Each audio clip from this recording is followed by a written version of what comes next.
Dr. Disrespect has obviously had a very long career in the streaming space, and therefore, throughout that long career in the streaming space, he's had a lot of memes cultivated from the actions that he has engaged in. Some of the actions, for those of you who don't know, were famously cheating on his wife and then apologizing for cheating on his wife. Whenever someone cheats, people still reference the famous Dr. Disrespect 4-cent CD emote that is going around in the chat right now. There was also a very famous apology. This was from 2017. Here it is. This is out of character. Normally he's in character, but this is out of character. So it's a big deal, right? Like, I think it's pretty funny that he has his, like, he does have an unironic banger of an intro song. It is pretty funny that he's playing his intro song while also being serious, though. I like that. Hey guys, kind of have a little bit of an announcement. His music is fire, and I just want to be completely transparent with you guys. People make jokes about transparency too. A beautiful family and a wife and kid, and I want to be transparent that I've been unfaithful, and I'm probably going to be taking some time off to focus on stupid fucking mistakes, man. That's a classic bar. Stupid fucking mistakes is like a line as well. Like, these things are basically, this is old news. I'm just giving you guys a little bit of background, right? This was such a big deal in this space back then. A lot of the things that he has said in this, like, apology to his fan base, I guess, became perma memes. Like, they became lore. This is ancient lore I'm showing you. We haven't even gotten to the Shungite yet, okay? That's after my time. So that I was there for that. But this is before my time. And like, I had to learn about this lore when I first came on this fucking platform, right? This is a genre defining, platform defining meme. This is lore. Apologize to your wife, not your chat. I'm sure he apologized to his wife. They were still together, and they still are together, if I'm not mistaken. I'm gonna take time off to focus on my family, and I just wanted to let you guys know that. And I apologize to you guys and Slick Daddy. You guys are and Slick Daddy. You guys are. Oh, I want to apologize to the fans and Slick Daddy. I didn't know that. What is Slick Daddy? Slick Daddy Club? Is that his fan base? He had his group called the Slick Daddy Club. Oh my God. Okay, I'm sorry. I know this is supposed to be a serious moment, but that's fucking hilarious, bro. What's up, guys? I'm so sorry. I want to apologize. I did not know that family was walking across the street as I ran them over. You know, once and for all, I do want to apologize to the Oogie Boogie Club. I want to just say right now, like, I want to apologize to the federal government. I want to apologize to the family, but most importantly, the Oogie Boogie Club. Let me tell you right now, I let you down, and I let myself down. I want to apologize to my moderator team. Like, what?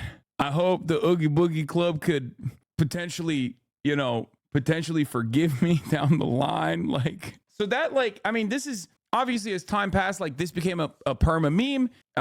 And it was something that he leaned into, and he recovered from this, right? He recovered from this to become, again, one of the largest content creators on the platform at the time at Twitch. He was pretty much like one of the faces of Twitch. And yet Twitch never really leaned into him in the same way that they leaned into, like, Ninja, for example, in terms of, like, marketing material, right? Partially because he had, like, this wrestling persona that he had put on. And by the way, regardless of, like, his improper behavior or the allegations or the fact that he's, like, not my biggest fan or whatever, ultimately, I have always recognized, just like I do with Alex Jones, for example, which is ironic that I'm mentioning Alex Jones. That'll be relevant in a moment. I've always said that he is, like, a great entertainer.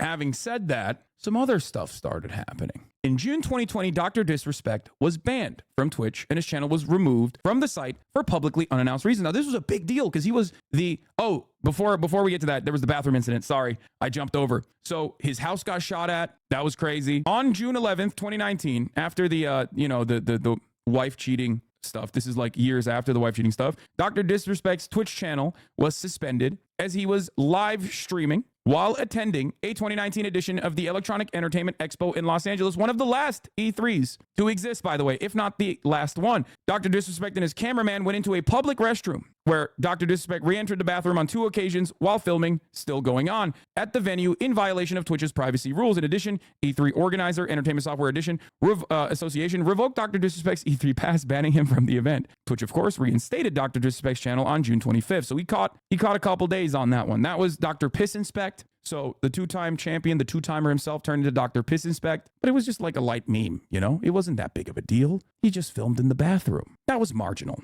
And then the permanent ban came on June 26, 2020. The Dr. Disrespect Twitch account was banned from Twitch. Twitch's official statement on the ban said, "As is our process, we take the appropriate action when we have evidence that a streamer has acted in violation of our community guidelines or terms of service.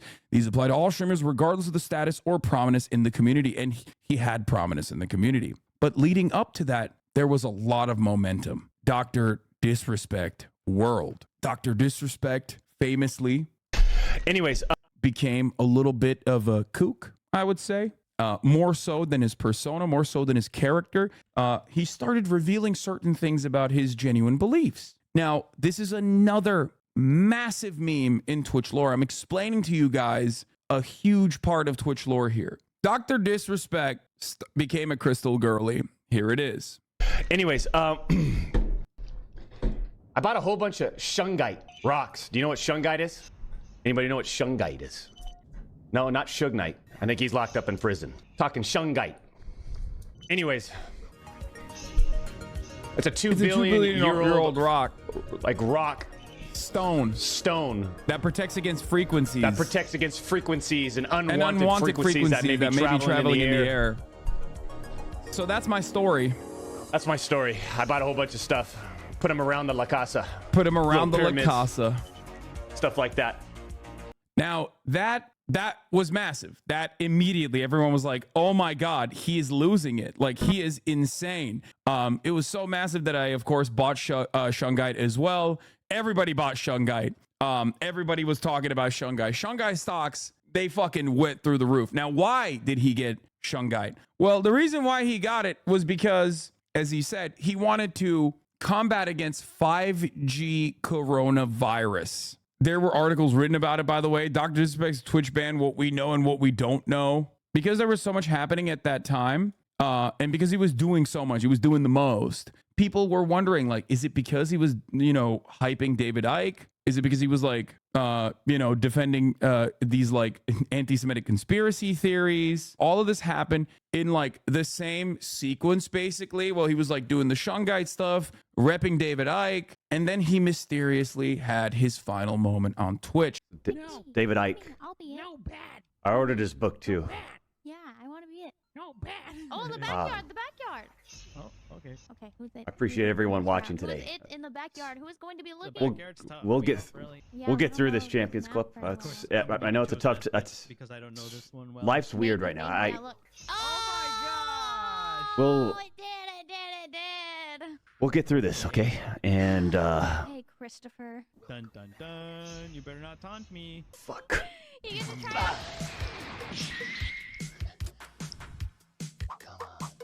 And just like that, Join the Champions Club that was Tier 1 the last of Dr. Disrespect Club and transform your life. on the website known as Twitch. He was unceremoniously banned, and it became a massive story. Everyone wanted to understand, because, like, imagine if like Kai Cenat got banned and his last stream is just like where he's being weird, and he spends his last stream knowing that it's probably his last stream, maybe even his entire career. His life is flashing before his eyes, and he ends up by promoting a fucking, like, weird Nazi New World Order conspiracy theorist, and also watching a fucking Roblox stream. We didn't know what was going on at the time. Nobody really knew. There were allegations, but it's something to consider, is that it happened, like, this ban came in sequence at a time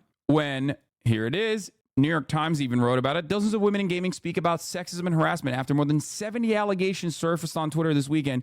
Gaming companies and streamers responded with action.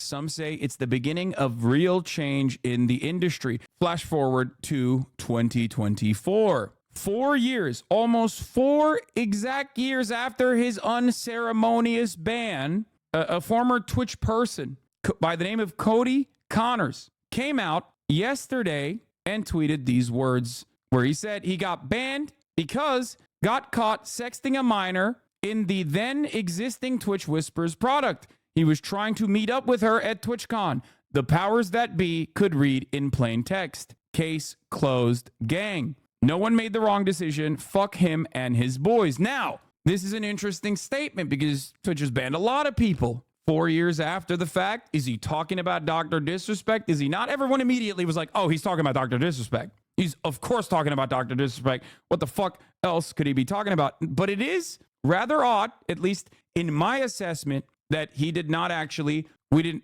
didn't personally mention him by name, possibly to shelter him from litigation. It was a subtweet, but a subtweet blew up nonetheless. And everyone obviously correctly that he was talking about Dr. Disrespect for probably plausible deniability, but no one had done this before. And since then, all hell has broken loose. Obviously, in the immediate aftermath of this revelation, there were a bunch of prominent video game reporters and journalists that came out. So glad it's finally out there. Nathan Grayson had some choice words, formerly at Washington Post, formerly at Kotaku, where he said, without revealing anything else in order to protect sources, I can say that this is not the first time I have heard basically this explanation, nor is it the second or third. A caveat, all of the sources I spoke to were secondhand. They were not in the room when it happened, nor could they provide documentation. In other words, this is not confirmation. But if you were confused as to whether this was Dr. Disrespect or not, he responded. A former Twitch employee has come forward and stated that the alleged reason for Dr. Disrespect's permanent Twitch ban being for sexting a minor in the previous Twitch Whispers product. Dr. Disrespect then responded to Jake Sucky and said, Jake, seriously, ... I get it. It's a hot topic, but this has been settled. No wrongdoing was acknowledged, and they paid out the whole contract, which is an insane thing to respond to. The response, and the words that he is choosing here in a normal circumstance would not be those words. In a normal circumstance, you would not hit the fucking Drake line to reply to Jake Sucky with. It is true that Twitch and Dr. Disrespect's team went into litigation, and as far as we understand, they settled. And yeah, by the way, Cody's not just a former employee, he was an account director of strategic partnerships. So he was pretty high up from 2018 to June 2023. Why are you acting stupid, though? I don't get it. You're telling me you really don't understand why he can't say anything at all? Like what? You ain't this stupid. If I was Doc, I would sue every single person that commented negatively for deformation. Deformation. Are you dumb and can't say anything wrong? Why are you being so facetious? Facetious? Is that what you're trying to say? Deformation? The Dr. Disrespect defenders have joined. In a situation like this, if there's no misconduct, alleged misconduct that actually took place, you don't just say, oh, we settled. The topic has been settled. No wrongdoing was acknowledged. You say, the fuck are you talking about? Of course I didn't text minors on the fucking Twitch Whispers app. That is an insane allegation to make. What do you mean? If someone turns around and calls you a pedophile, you go, the fuck do you mean a pedophile? Get the fuck out of here. You don't just say, the topic has been settled. No wrongdoing was acknowledged and they paid out the whole contract, because the conversation isn't about the contract or the settlement. The conversation is about the alleged misconduct. Dr. Disrespect also came out earlier this morning at 11 a.m. Pacific time and tweeted this. Listen, I'm obviously tied to legal obligations from the settlement with Twitch, but I just need to say what I can say since this is the fucking internet. I didn't do anything wrong. All this has been probed and settled. Nothing illegal. No wrongdoings was found, and I was paid. Elden Ring Monday. Getting paid the remainder of his contract by Twitch is ultimately meaningless. Why is it ultimately meaningless? Because even if there was legitimate wrongdoing and Twitch passed it off to the agencies or authorities or whatever, you could still, with an expert legal team, claw back those dollars that you signed on contract. Okay? If you have good enough lawyers, you can still get fucking paid out. And it's a win-win, I guess, technically, for both parties to not talk about the matter any further. Why? Because from a purely corporate standpoint, I suspect that Twitch doesn't want have a conversation about how, like, especially while this while they had gone on a banning spree of so many content creators on their platform, dozens of content creators getting banned for sexual misconduct. Obviously, it's probably better to just, like, you know, brush that aside, give it off to the proper authorities, especially considering the allegations involving a minor potentially. If that is true, then in that circumstance, like, you have to report it to the proper authorities, and then you can't really say too much about it because, like I mentioned, it becomes incredibly complicated to cover this issue. Even as a journalist, it becomes incredibly complicated to cover this issue because you have to protect the victims. So yeah, journalists have only ever known a rumor. They want to know the truth. It's a huge scoop and it's a public service. But the reason this came out via vague post is that no journalist has really been able to confirm it, not for a lack of trying. The truth is that in as much as it may seem that the story has advanced, we're really still on square one. There's a reason what we think we know came in the form of a vague post. Every journalist wants to be the first one to nail this story, if it is true, but not a single one has gathered the requisite sourcing to make it happen. You also could potentially have sources that don't want to come out in public either, like sources that might not want to come out due to potential litigation, due to the fact that they might lose their jobs. What does that mean? For a story like this to feel airtight, a journalist would want to talk to multiple sources with direct insight into what happened when Beam was banned. It's likely, however, that the group that made Twitch's decision regarding Beam was small and tight-knit. People in those positions often don't see any upside in speaking with the press, and indeed fear the risks, professional blowback, legal issues, etc. that might come with revealing internal secrets. Exactly. Twitch moderation in all of my years, okay? In all of my years, I've had incredibly limited interaction, okay? Incredibly limited, like not any interaction whatsoever. Twitch moderation is very famously airtight, kept basically as a separate entity almost. Internally speaking, they do take it very seriously. Twitch does take its moderation pretty fucking seriously. That's why a lot of people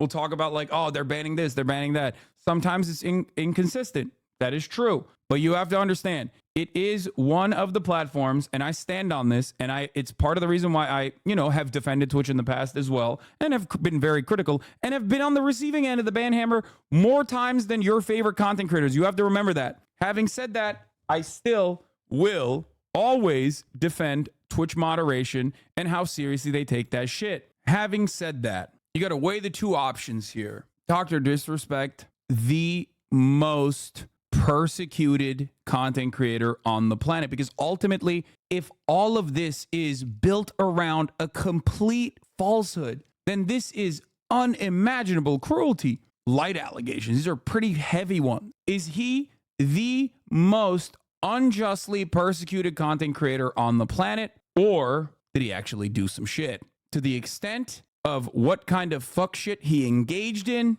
we do not know. There is not enough evidence at the time beyond a vague post. This ain't a NBA investigated itself and found no wrongdoing type situation.